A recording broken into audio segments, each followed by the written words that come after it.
What's the most NSFW thing you have seen in your school slash college slash university slash life?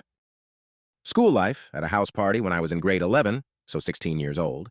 The party had wound down and everyone went to sleep. I got up for a glass of water and saw Colton, a guy a year younger than me, was up. He was standing with his back to me, facing the wall kind of swaying, so I went over and put my hand around his arm and asked him what was up. He kind of turned, but didn't say anything legible. Then I looked at my hand and it was covered in blood. He lifted his arm to show me he had slit his wrist, deep. It was sobering. Had to call the ambulance. Woke everyone up. Someone went to get his mom, who was a drug dealer that lived across the street. The ambulance came and he was okay, but it's been 20 years, and I can still see that gaping wound in my mind clear as day. He was such a nice kid, but he was dealt a shit hand at life. Last I heard, he was arrested for stealing the copper wiring from places. There was a guy banging his girl doggy style by the ravine just outside of our high school.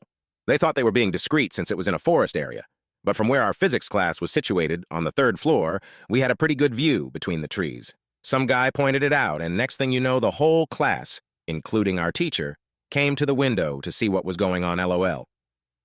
I posted this a while back, but my high school had a set of bathrooms out by the football field. While you could go to the bleachers or something for lunch to hang out, not many people did since it was hot as hell with no shade. One day, there was a long line from the men's bathroom. Like 20 people in line outside of the actual bathroom. Turns out there was a girl giving blowjobs in the back stall. Her and the kid that got caught in the act were expelled, I think.